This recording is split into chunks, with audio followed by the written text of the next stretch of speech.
Uyu munsi rero agafilme kacu tugatangiranye n'umusore wari urimo kurira urwego bisa nkaho hari abo yari arimo kwirukanka ndetse ahunga, ageze hejuru rero yarahamagaye ati Ana. Aha ngaha rero ni kamwe mu gace nyine turi burebe mu gafilme kacu, ariko ubundi ukuntu filime itangira hano hari umukobwa ndetse n'umusore witwa Jimmy. Aha ngaha rero Jimmy yari arimo gukatirana n'umukobwa bakundanaga. Uko barimo barakatirana rero hano inyuma hari undi mukobwa nawe witwa Ana, nawe yari arimo gukatirana n'undi mutipe bakundanaga. Ako kanya rero witwa Ana ndetse na Jimmy barahagurutse nyine kugira ngo bagende. Jimmy atambuka kuri table yo wa mukobwa Ana yari yicayeho, yaje kuganira na boyfriend we, gusa bitabashije kugenda neza kubera ko nawe bari batandukanye. Jimmy rero yaraje aramwegera aramubwira ati bite byawe, undi amubwira ati ni byiza, ati ese hari ikibazo twisangiriye uno mugoroba, undi aramubwira ati nta kibazo rwose kubera ko nanjye rwose umukunzi wanjye nari naje guhura nawe byabaye nabi rwose twatandukanye. Nta kindi cyabaye rero, bamaranye ijoro rwose bari kumwe baganira, naho ngaho ubucuti bwabo bwatangiriye. Umunsi ukurikiyeho rero barakwereka yari weekend imwe, hari ubukwe bwabaye, kwa kundi nyine ubukwe iyo bumaze kurangira abakobwa bajya inyuma bakajya ku murongo, hanyuma umugeni akanagira umwe mu bakobwa bitabiriye umuhango w'ubukwe indabyo. Hano rero barakwereka Jimmy ndetse n'indi groupe yiwe, hano rwose bari bigiye hirya bari kubirebera kure kubera ko ibyo ngibyo rwose ntabwo babashaga kubyumva, nta nubwo babaga babishaka. Aho ngaho rero indabyo zaranazwe, zimajije kunagwa hano rwose ntabwo tuzi uwazisamye, gusa turaza kubimenya neza mu kanya. Nguko uko indabyo zirimo ziranagwa. Indabyo rero zaragiye zikubita neza mu biganza bya wa mukobwa Ana umaze iminsi urimo gukundana na Jimmy. Jimmy yarabirebye rwose agiramo n'ubwoba, niko kubyuka yiyahurira muri siporo. Yakoze siporo za zindi zitarangira, hahandi rwose yagendaga arimo no kwikubita hasi kubera ubwoba n'igihunga. Hano rero Jimmy yaragarutse areba muri garderobe ye aho yabikaga amafoto y'aba ex be bose bagiye bakundana, atangira kugenda yareba, anibaza ukuntu ashobora kuba agiye gukora ubukwe kubera yuko nyine urumva umusheri we cyangwa se umukobwa bakundana yasamye indabyo, kandi bivuze yuko nyine agomba gukoresha uko ashoboye kugira ngo agaragaze yuko ibyo umukobwa nyine atekereza cyangwa se ibyo nawe arimo gutekereza cyangwa se n'abandi bamwitezeho sosiyete runaka byaba ari byo cyangwa se yabishyira mu bikorwa. Barakwereka rero yaje hano aza kugisha inama muzehe wiwe nyine grandpère we.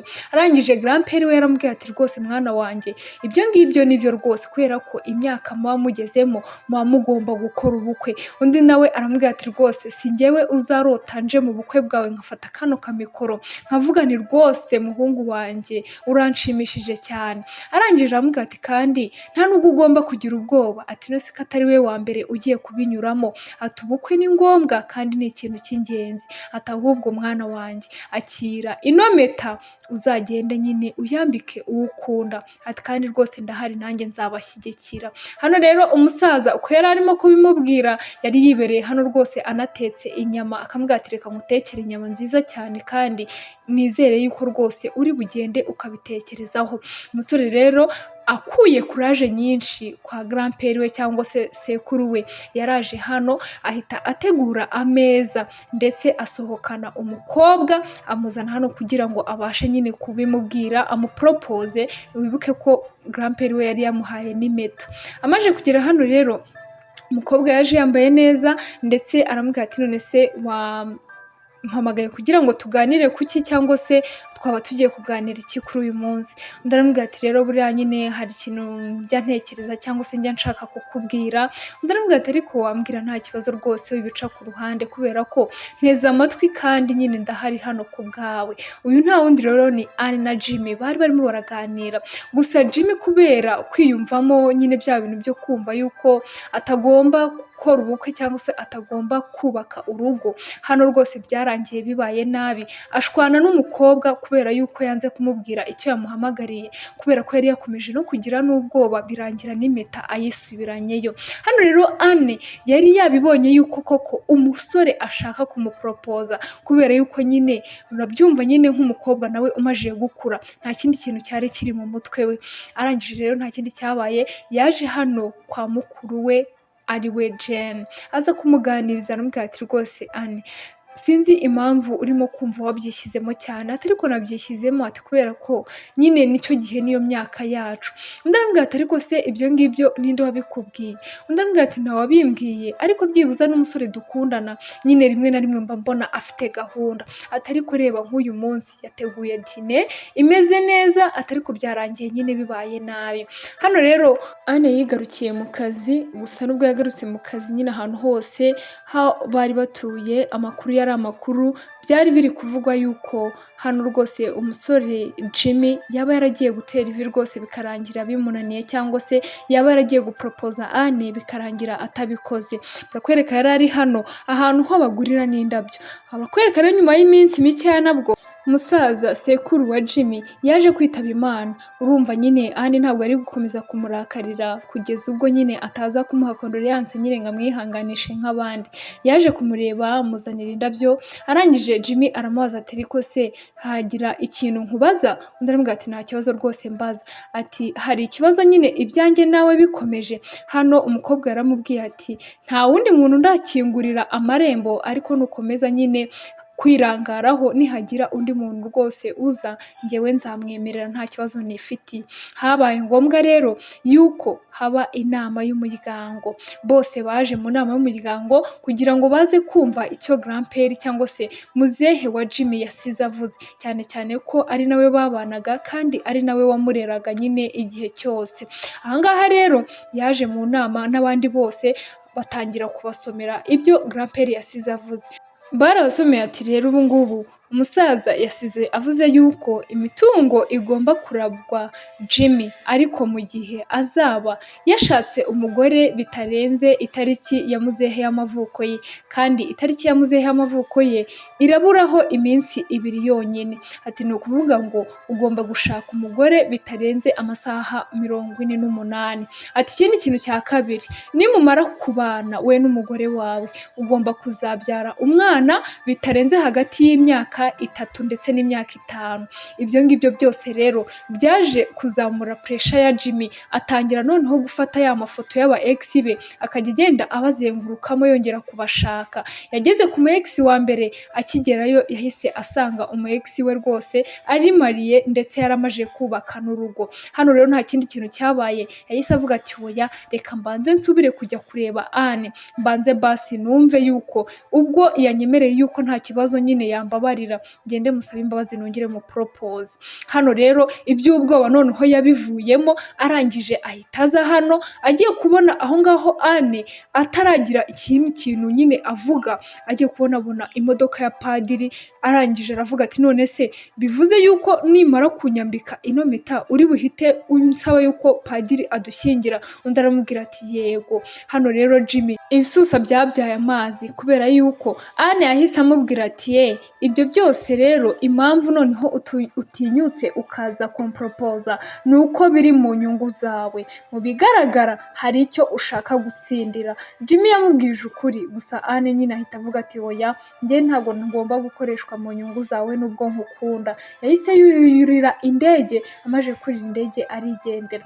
Barakwereka Anne rero umutima waramuriye nyine no kubera no kumukunda, ahita agaruka kwa wa mukuru we Jane ajyaza akagisha inama. Arangije amaje kugaruka aramubwira ati Jane ngira inama ndumva noneho byanyobeye. Hano rero nta kindi kintu cyabaye, yagengo ya Jimmy yari iri hano arimo kuyibwira ati ubuse ndabigenza gute koko ko numva ibintu byose muzehe yasize avuze ndetse birimo n'amananiza ndabigira gute? Akiri hano rero barakwereka hari abaje kumutungura, baramubwira ati rwose tugufitiye surprise, ni za nshuti ze zose nyine zaje kugira ngo zimufashe abashe kubona umukunzi. Bakuyeyo ya mafoto rero baherana none ruhande. Mu ba ex be bose yari afite, hari umu ex yaje kureba hano, umu ex we yari afite umusheri we ndetse yari yaramaje kwambikwa n'impeta, undi nawe nuko nguko byagenze. Arangije aravuga ati nta kibazo ceceka noneho nabibonye rwose nizere yuko bitari bikubangamira.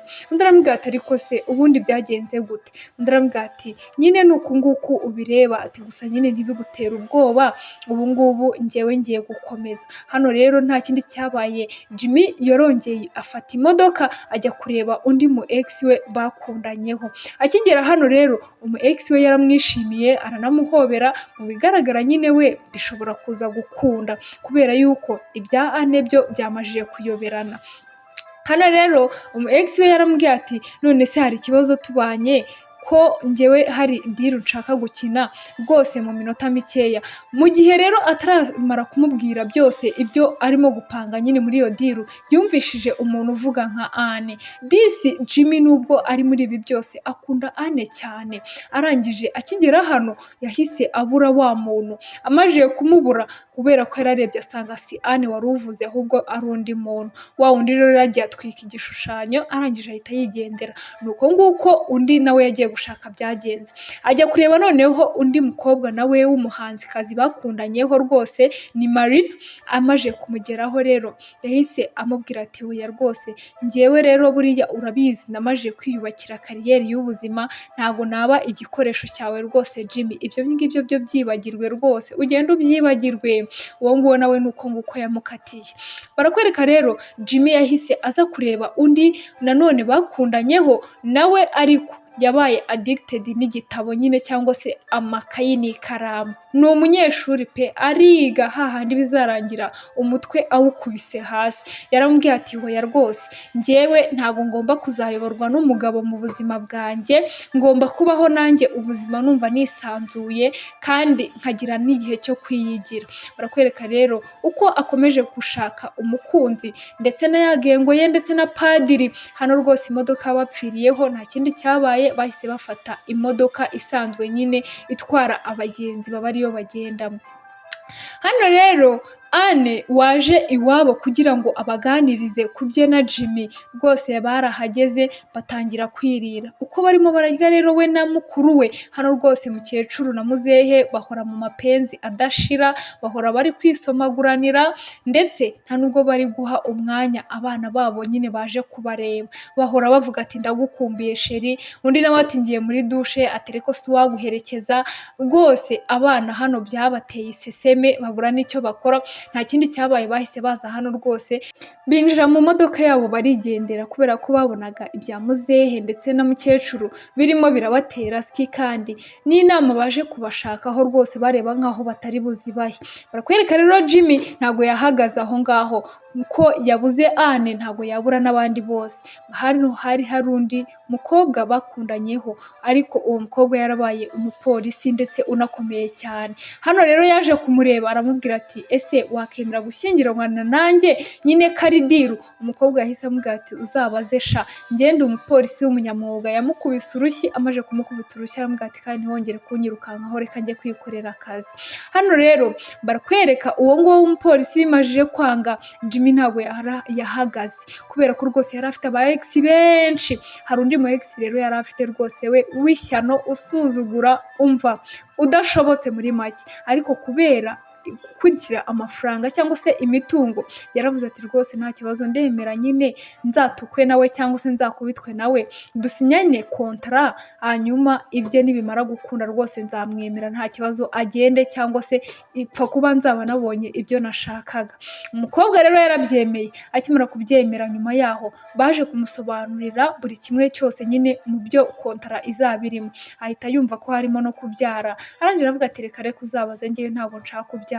Ase ni ukubera iki abakobwa benshi banga kubyara we, kandi rwose kugira abagukomokaho nta kintu cyiza nkabyo. Arangije rero barakwereka Jimmy hano byarabayobeye, we na padiri we baraza bicara hano rwose aho abagenzi baba barimo guca hirya no hino bakajya bareba izindi couple ziri hano zikundaniye. Arangije padiri yahise amubwira ati rero Jimmy ngwino hano nkubwire.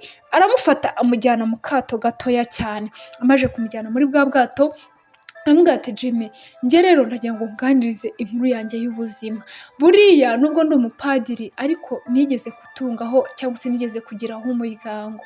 Rwose ibi bintu byawe birimo birangarurira iyindi shusho cyangwa se iyindi sura, bikampa kwibuka ibintu byinshi. Buriya mu buzima byibuza uzaharanire kubana n'umuntu ukunze cyangwa se wumva ufitiye ibyiyumviro bidasanzwe. Ati kubera ko iteka ryose iyo uri muri urwo rugo cyangwa se uri muri urwo rukundo wumva ukunze umuntu, iteka ryose uhora wumva wishimye kandi muri wowe wumva wifitiye amahoro. Ati kubera ko ikiguzi cya nyacyo uba waramaje kugitanga cyangwa se uba urimo kugitanga. Uko arimo kubimubwira gutyo agahita atekereza Anne niwe muntu wenyine wazaga mu bwonko bwe cyangwa se mu mutwe we. Hano rero padiri uko ari kumusobanurira yaramubwiye ati njyewe umugore wanjye amajije gupfa nta kindi kintu cyabaye, nahise nkora iki? Nahise njya mu gipadiri kubera yuko nabonaga nta bundi buzima nzigera mbona bumeze nk'ubwo nagiranye n'umugore wanjye. Ati ubwo rero nawe ugerageze nyine uhitemo neza. Ati ariko nta kibazo, ngwino uryame njyewe ndaje njye kugushakira umugore cyangwa se ndaje njye kugushakira umugeni vuba aha ngaha bidatinze. Barakwereka rero Anne yicaye hano, disi nawe yaricaraga agakumbura Jimmy. Yahisemo gufata telefone aramuhamagara, gusa nyine mu kumuhamagara ntabwo yigeze amwitaba. Amaze kutamwitaba rero yahise ahamagara mucuti wa Anne aramubwira ati rwose ubu ngubu Jimmy bisa nkaho bashyizeho amafaranga agera muri miliyoni 100 z'amadolari ku mukobwa wese uri bubone iki kinyamakuru agomba kwambara ikanzu, hanyuma akagira ibiki akaza mu bukwe rwose babaha na adresse y'ahantu bari buhurire. Anne rero nawe ubanza nawe ibyo byose yarabibonye ashenguka umutima, niko guhitamo kuza yihuta kugira ngo aze kureba umukunzi we Jimmy. Gusa nyine nk'uko ikinyamakuru nyine cyasohotse abantu bose barakibonye cyangwa se abakobwa bose barakibonye bikoraho riraka. Hano rero Jimmy ubwo yararyamye mu kiliziya aho padiri yamusize yagiye kubona abona abakobwa n'abagore benshi bambaye amakanzu y'imyeru ndetse banitatse no mu mutwe bambaye amavara, hano baje kumureba. Umwe akajya mukurata n'uwanjye, undi nawe ati hoya nanjye n'uwanjye. Baramurwaniye rubura gica. Hano rero wa mushuti wa Jimmy wari ubizi byose uko bimeze barakwereka yaje hano atangira kubwira ba bakobwa bose n'abagore ati erega iriya yari planka cyangwa se twababeshyaga. Batangira gufata ku rugi ndetse banakingaho. Arangije Jimmy arababaza ati none se ibi ni ibiki byabaye? Undi aramubwira ati Jimmy ati hoya we tuza ndabizi neza Anna ari mu nzira arimo araza. Jimmy yarishimye kumva ko Anna arimo kuza, nawe ahitamo kugenda yihuta kugira ngo ajye kumutegera aho gari ya moshi zihagarara. Gusa uko arimo kugenda ntago byari bituje kubera yuko abakobwa bose bamwirukankagaho. Yaraje rero asanga Anna hano kuri gari ya moshi, arangije akimusanga aho yari yicaye yasanze Anna yari afite ikinyamakuru ndetse nawe bya bindi by'ukuntu bashyizeho yuko umukobwa uri bwemere gushyingirwana na Jimmy bari bumuhe miliyoni 100 z'amadolari. Icyo kinyamakuru na Anna yari agifite ndetse yababaye cyane afite agahinda. Aramubaza ati rwose humura Anna, ibi ngibi nanjye ntago nzi igihe byandikiwe, atari ko ikintu ugomba kumenya nuko nkukunda. Ati none se kubera iki nje kukureba? Ati ni ukubera ko nari mfite amakuru yuko uri buze. Ati kandi rwose misenza kukureba kubera iki ntagiye kureba abo ngabo? Ati ndagukunda cyane rero. Undi nawe ati nanjye ndagukunda cyane. Ako kanya rero nta kindi cyabaye, Anna nawe yariteguye. Amajije kwitegura yambara ikanzu y'umweru, gusa yareba uruhuri rw'abakobwa bari hano abaturutse mu muhanda wa ruguru ndetse n'uwo hepfo. Hano nta kindi kintu cyabaye, Jimmy yahisemo kurira urwego rurerure cyane kugira ngo amere nkaho abahunzi. Amaje kugera hejuru yarahamagaye cyane ati Anna. Amaje guhamagara cyane rero Anna nawe nta kuzuyaza, yahise ahagarara hejuru y'ababagabo ndetse n'abakobwa bari bari aho ngaho. Arangije aramwitaba ati karame. Arangije rero barakwereka padiri nawe yari ari muri ya modoka igendamwo n'abapolisi. Arangije agenda arimo kuvuga ati rwose abageni bacu nabo ngabo, ari nako arimo kubasezeranya aho yari ari muri ya modoka ya polisi. Hano rero Anna yatangiye gutanga ubuhamya bw'ukuntu yahuye na Jimmy ndetse ahandi rwose abari baje kwitabira cyangwa se baje kugira ngo babe abageni nibo barangiye bitabiriye ubukwe kandi ubukwe bugenda neza cyane. Turabashimira rero mwese muba mwakomeje kubana natwe. Inkuru yacu naha ngaha irangiriye. Mukore subscribe kugira ngo tujye dukomeza kubana no mu zindi nkuru zacu kandi nziza cyane z'urukundo. Anna na Jimmy nuko babanye, isaha bari bamuhaye yageze neza ubukwe bwabo bwarangiye. Turabakunda rero, filime zacu nakagaruka. Ciao ciao.